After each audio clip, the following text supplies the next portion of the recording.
Estamos en los cuartos, todavía mañana. En esta mañana, sí, todavía es mañana, perdón. Estoy acostumbrada en la tarde. En esta mañana el tema que nos ocupa es: se busca un guerrero. Se busca un guerrero. Abra sus Biblias en Segunda de Timoteo, en el capítulo 2 y el versículo 4. Segunda de Timoteo 2:4. 2:4 de Segunda de Timoteo. Se busca un guerrero. Segunda de Timoteo 2:4 dice así la palabra: en el nombre del Padre, del Hijo, del Espíritu Santo. Segunda de Timoteo 2:4, escuche: ninguno que milita se embaraza en los negocios de la vida, a fin de agradar a aquel que lo tomó por soldado. Leemos otra vez: ninguno que milita se embaraza o se entrega a los negocios de la vida a fin de agradar a aquel que lo tomó como soldado. Puede tomar asiento en la presencia del Señor. Si alguien conoce un poco de historia acerca de los grandes guerreros del mundo, bueno, entonces usted recordará que de los mejores guerreros que hubo en la historia del mundo fue en el tiempo de los pueblos germánicos, o sea, de los pueblos del norte de Europa, como el imperio mongol o como los feudales. No sé cuántos recuerdan a los feudales, a los vikingos, o los más conocidos que fueron los legendarios romanos. Tremendos guerreros. Estos guerreros no peleaban como los soldados, porque no es lo mismo un soldado que un guerrero. Un soldado usa un instrumento, usa un arma a larga distancia, ¿verdad? Y en la mayoría de las veces mata a su oponente a traición o a engaño. Pero el guerrero es diferente. El guerrero solo tiene una arma blanca en la mano y se enfrenta a cuerpo, cara a cara con su oponente. Eso no es lo mismo un soldado que un guerrero. Y Dios esta mañana no está buscando soldados, está buscando guerreros. La parte interesante de estos guerreros es que a pesar de su fuerza, su estrategia, su experiencia, su fuerza física bruta que ellos tenían para pelear cuerpo a cuerpo con su enemigo con tal destreza tan increíble, a pesar de todo eso, la historia nos cuenta también de guerreros grandes como estos que perdieron batallas, y grandes batallas. ¿Por qué? Porque en muchas de esas batallas les tocó pelear con un enemigo invisible. Y hermano, nadie puede vencer a un enemigo que no puede ver. ¿Está de acuerdo conmigo esta mañana? Entonces, un guerrero de esta naturaleza que pretende ganarle la batalla a un enemigo invisible tendrá que aliarse a otra clase de guerrero, o a otro tipo de guerrero, como es un guerrero espiritual. Porque el guerrero que está impuesto a enfrentarse cuerpo a cuerpo no conoce las milicias de las huestes diabólicas que hay en los aires, dice la palabra. Porque esa milicia espiritual no es contra carne ni sangre, sino contra potestades, principados de las tinieblas en los aires. Os repito, si este guerrero pretende ganar una batalla espiritual, pues tendrá que aliarse con un guerrero espiritual. Un guerrero espiritual como lo fue, por ejemplo, el profeta Eliseo, ya famoso, pastora, por ganar varias batallas invisibles. Y por darle un ejemplo, tenemos la historia, si usted se recuerda, de aquel gran guerrero Naamán, que era un general, guerrero principal, aleluya, del ejército del rey de Siria. Él estaba peleando una batalla con un enemigo invisible. estaba perdiendo esta guerra, porque usted recuerda, Naamán estaba enfermo, tenía lepra. Tenía lepra, y este tipo de enfermedad no respeta edades, no respeta rangos, no respeta nada. Y Naamán estaba perdiendo, repito, esta batalla.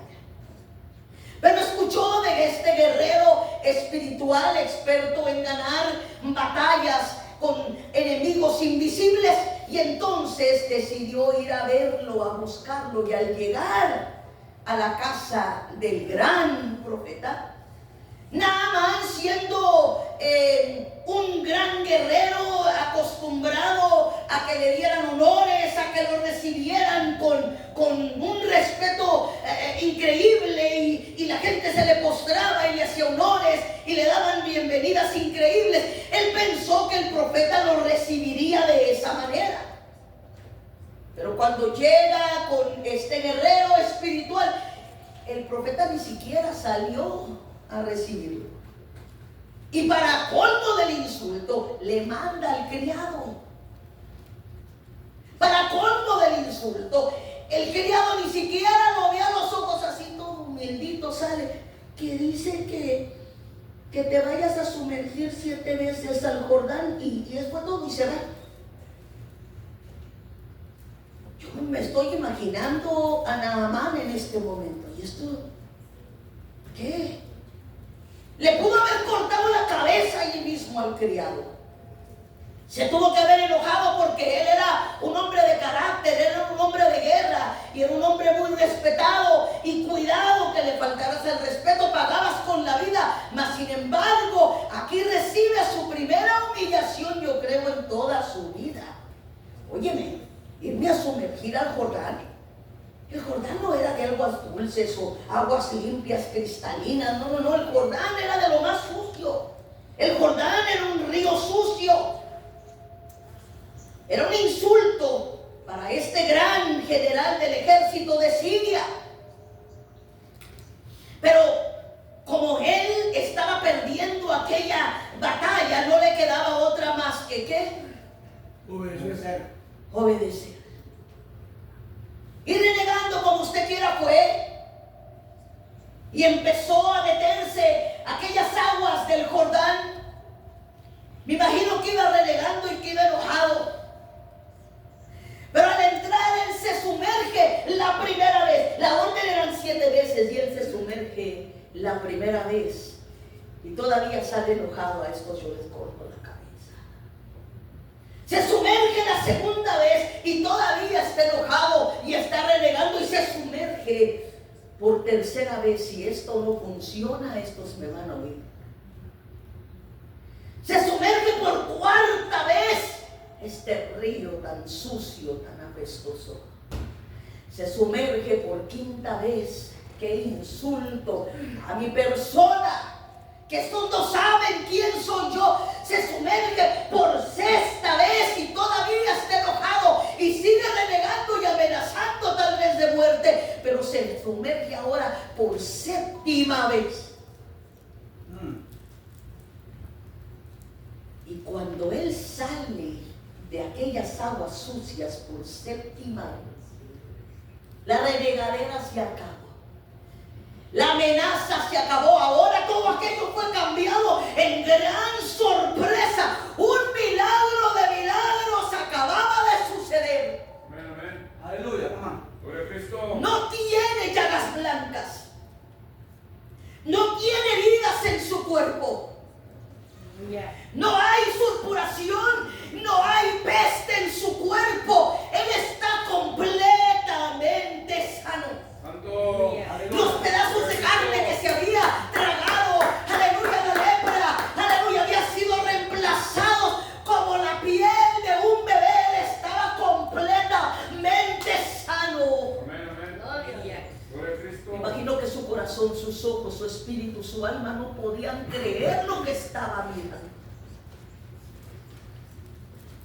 No podía creer lo que estaba mirando. Y ahí, en ese momento, aquel gran general, guerrero del reino de Siria, acaba de darse cuenta que en las guerras espirituales no se pelea igual que en las guerras físicas. Que las armas que él conoció y usó toda su vida, de nada le servirían ahora. Él acaba de aprender que las guerras espirituales no se pelean con espada ni con ejército, sino con su Santo Espíritu. Pero la lección más grande que este acaba de recibir y de aprender es que el que obedece la palabra del siervo de Dios recibe bendición. Amén. La obediencia es algo primordial cuando nosotros nos vamos a embarcar en una guerra espiritual. Aleluya. Déjame pasarme a una segunda parte. En las sociedades tribales, los más aptos para la guerra aspiraban más que ser simples guerreros de su pueblito. Ellos podían ascender a ser grandes guerreros de pueblos más grandes, de sociedades o pueblos más altos, hasta aspirar a llegar a ser del clan directo de los soldados generales del reino o del rey, si puedo decirlo así. Y ricos y pobres podían llegar a ser soldados del reino. Síganme en esto. Pero aquí había un problema. Si tú eras pobre, tú solamente podías llegar a ser un soldado de banca. Ahorita le explico lo que es un soldado de banca. Pero si tú venías de abolengo, tenías dinero y tenías palanca, podías llegar a ser un soldado de altar. Entonces el rey tenía dos tipos de soldados: los soldados de banca y los soldados de altar. ¿Cómo eran los soldados de banca? Bueno, los soldados o los guerreros, más bien dicho, de banca, eran aquellos guerreros que trabajaban en los salvaguardas, los miraguardas, que eran las torres de mero arriba de los palacios, y su trabajo era agarrar aquella banquita, ponerla enfrente de aquel miraguardas o salvaguardas y subirse, porque eran muy altas las torres, para estar mirando, para estar vigilando, para cuidar de que no se acercara un enemigo o un peligro que pudiera llegar al reino. Ese era el trabajo de ellos. Pero no podían entrar en batalla. No podían entrar en batalla. Y cuando un guerrero no puede entrenarse en la batalla, ¿cuándo va a agarrar la experiencia? ¿Sí me está siguiendo? Porque era pobre. Era todo lo que podía aspirar. Era lo más alto a lo que podía llegar a ser un guerrero de banca. Parados ahí solamente mirando, pero no podían entrar en la batalla. Ahora, el guerrero de altar era diferente. Porque a pesar de que los dos están en el reino, solo los guerreros de altar eran directamente del clan de los guerreros para el rey. Para el rey. Solo los de banca eran para el palacio. Y los de altar eran ¿para quién? Para el rey. Los de banca eran para el palacio. Y los de altar eran para el rey. Aleluya. Si acaso el de banca llegaba a mirar algún peligro, al anunciar que venía el peligro, inmediatamente era reemplazado por un guerrero del rey. Y entonces este de banca pasaba a ser el ve y tráeme más arcos, tráeme más flechas, tráeme esto, tráeme el otro, pero él no entraba en batalla. Entonces, eso quiere decir que como ellos nunca eran permitidos entrar en batalla, ¿verdad? Ellos se sentían inferiores. Estaban haciendo un trabajo importante, no me malentienda. Los guerreros de banca en la iglesia son importantes porque son los que avisan cuando viene el peligro. Pero no nos podemos conformar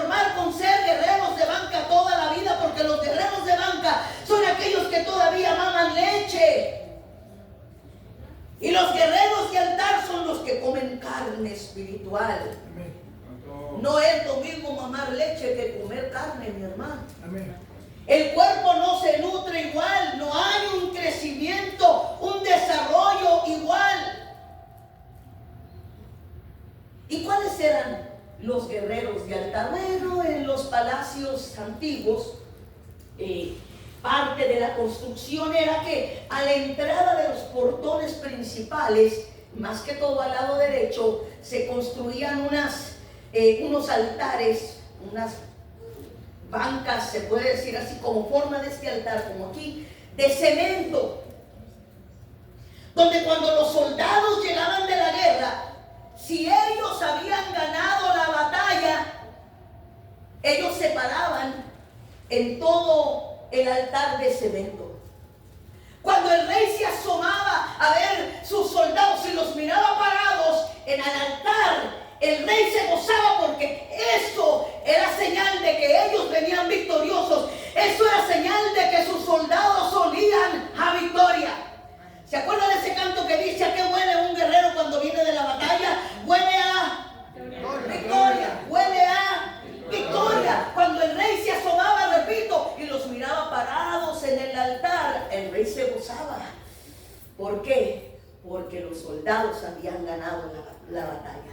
Cuando los soldados entraban y no se paraban en el altar, el rey sabía que la batalla se había perdido. No solamente el rey salía a recibirlos y darles regalos y ofrecerles grandes cosas, no, todo el pueblo salía a darle las gracias, a saludarlos, a celebrar con ellos, porque habían ganado la batalla. Repito, no es lo mismo ser un guerrero de banca que un guerrero de altar. Amén. Entonces, si usted anhela ser un guerrero de altar, tendrá que saber cuáles son los requisitos para enlistarse. Hay 7 requisitos para ser un guerrero de altar. Requisito número 1, probar que tiene amor por su rey y por su reino. Requisito número 2, que entiende y le queda claro cuál es la visión de su rey. Oiga. Requisito número 3, tener valor para enfrentar el miedo. Requisito número 4, que tenga una fuerte determinación. Eso es lo que falta mucho hoy en día, ¿no le parece? Número 5, que tenga preparación. Número 6, que no solamente lo diga que quiere ser, pero que se enliste en el ejército. Y número 7, oler a victoria. O sea, que sea un vencedor. Entonces repetimos que el requisito número 1 era probar que tiene amor por su rey y por su reino si quería entrar en el palacio, ser parte de ese reino. La palabra de Dios dice, no todo aquel que me dice Señor, Señor, entrará en mi reino, dice el Señor.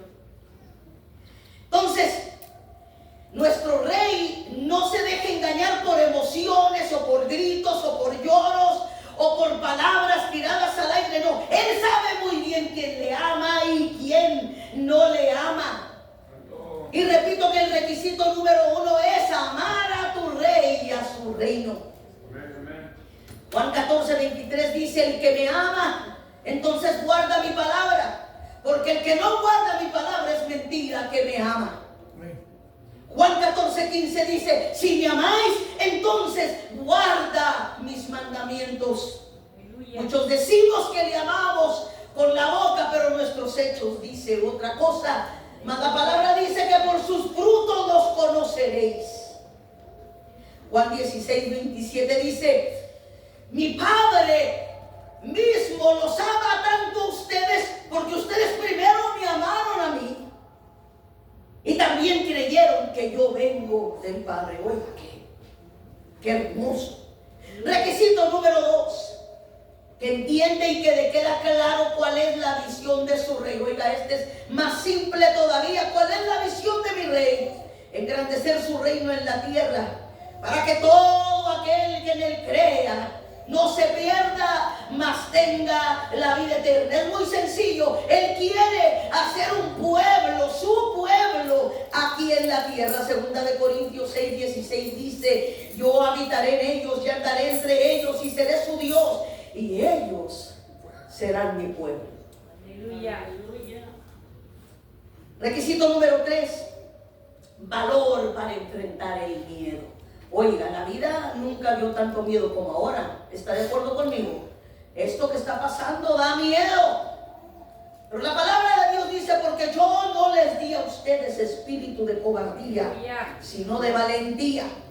Entonces mira que te mando, que seas muy valiente. No dice que seas valiente, dice que seas muy valiente. Y no es lo mismo valiente que muy valiente. No temas ni desmayes, porque yo estaré contigo.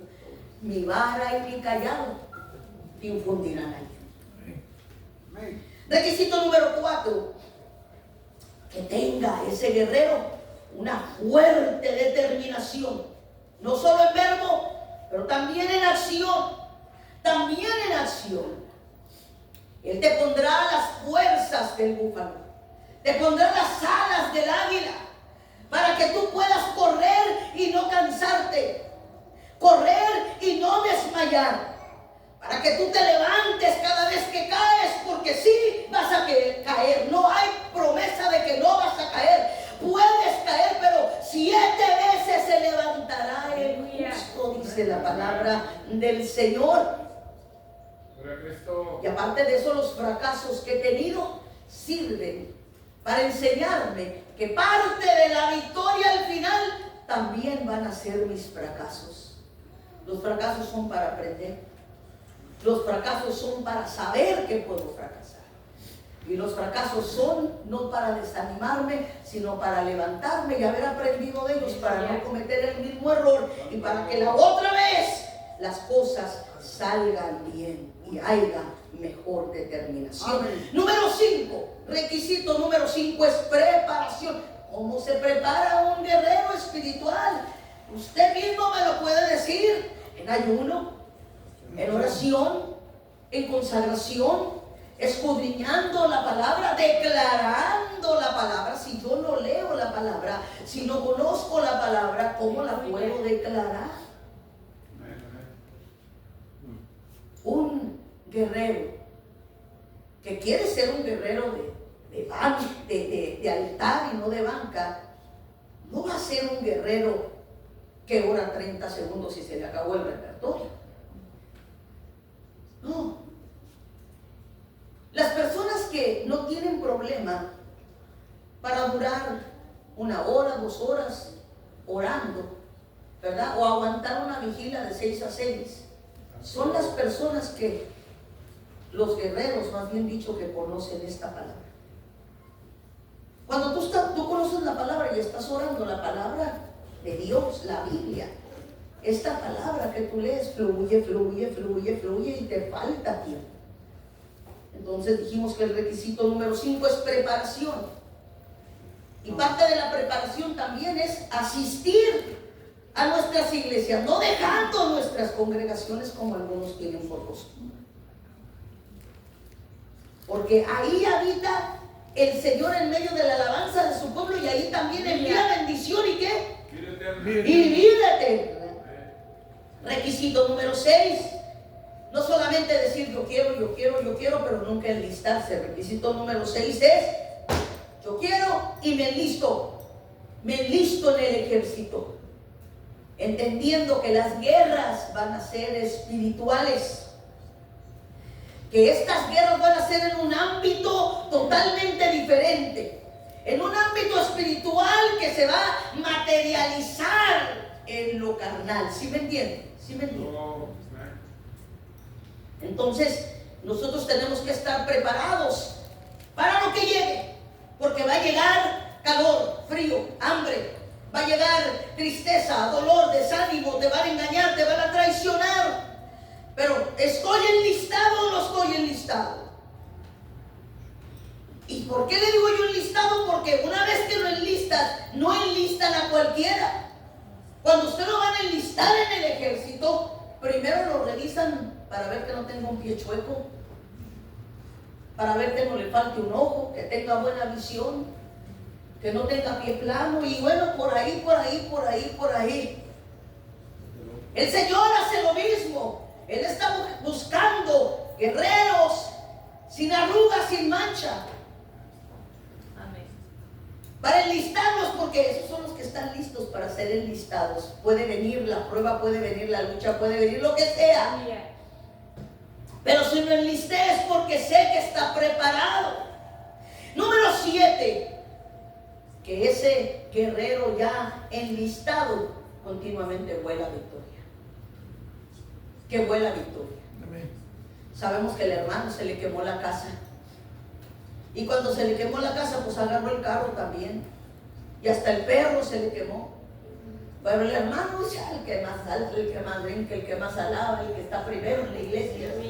Siempre está ahí ayudando y como que no pasara nada. Porque sabemos en quién hemos creído.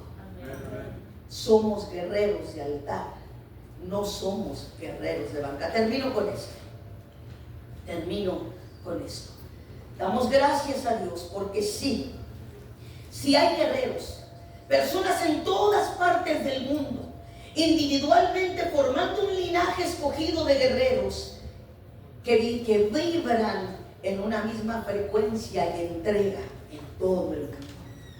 Y lo más seguro es que aquí entre nosotros hay varios de estos, todos conscientes de la necesidad de un cambio y a la misma vez resonando hacia el reino de nuestro Dios en una forma diferente, que no se ha establecido por el mundo, sino que se ha establecido por la palabra, esta palabra de Dios en la cual nosotros creemos.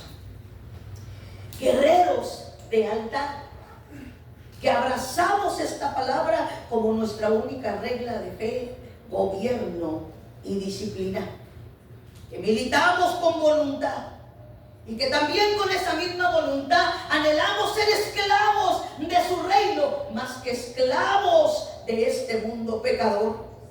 Anhelamos ser guiados por la voz de su Santo Espíritu, que ser guiados por las voces que guían a este mundo. Tal vez algunos de nosotros guerreros solitarios, sí, tal vez guerreros solitarios en busca, aleluya, de crecer en Él hasta llegar a agradarle, haciendo resonar en la atmósfera del planeta con autoridad su palabra, labrando plataformas de responsabilidad y a la misma vez mirando la necesidad del pobre, poniendo manos de esperanza sobre el enfermo y levantando a aquel que ya no tiene fuerza para enfrentar la vida, siendo guerreros fuertes en el reino de Dios, para su honra y para su gloria, y no para la nuestra. Denle un aplauso al Señor. Póngase de pie. Los músicos casa, por favor, póngase de pie. ¿Qué clase de guerrero queremos ser nosotros en esta mañana?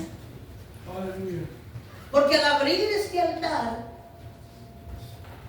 y al venir a Él con obediencia a Dios,